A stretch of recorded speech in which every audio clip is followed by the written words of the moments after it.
soprattutto le poesie bisogna sentirsele un po', esatto, no? a seconda di come l'emozione che Però certo, perché il momento in cui ho scritto il libro è proprio un momento triste.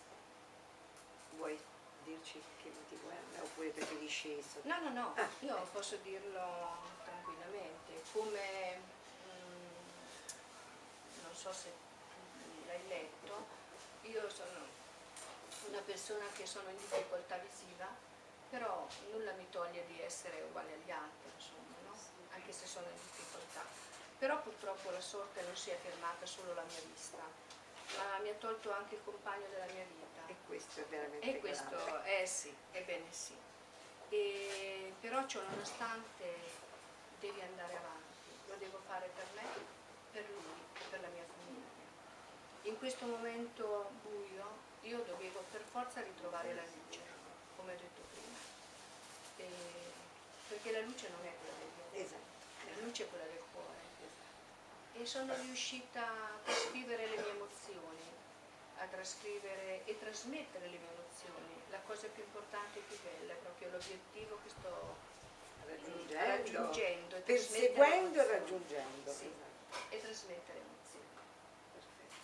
E un'altra cosa, spesso nelle tue poesie c'è il tempo inteso come stagioni, il tempo inteso come sera, la natura, ecco, la natura in tutte le sue accezioni. Il mare, sì, perché la natura è tutto, è il nostro respiro.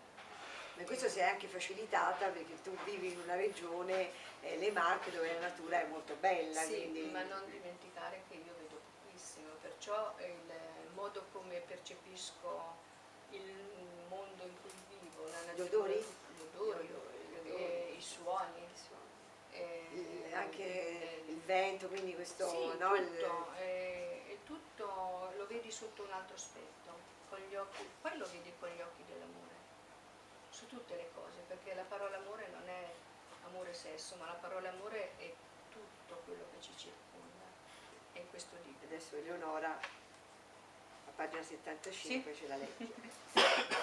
Mia principessa, era d'estate una calda giornata quando al mondo sei arrivata.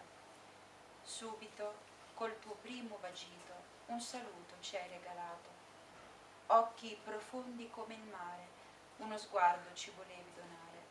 Con il tuo nasino all'insù e i tuoi occhioni blu ci hai subito incantato. Guancine paffute, rosate come petali di rose vellutate, da tanti baci accarezzate, manine piccole e allungate, erano come fatate. Che bella eri, che bella sei, dolcezza infinita. I tuoi capelli castani, da pettinare con le mani, ora lunghi a caschetto, sempre raccolti con un cerchietto. Vispa e carina, sei davvero birichina, attenta, in questo mondo variato, ascolta sempre chi la vita ti ha donato. Il mondo vuoi scoprire, tanta gioia poter donare, piccola, bellissima, ti chiami Anita, sei la mia principessa preferita.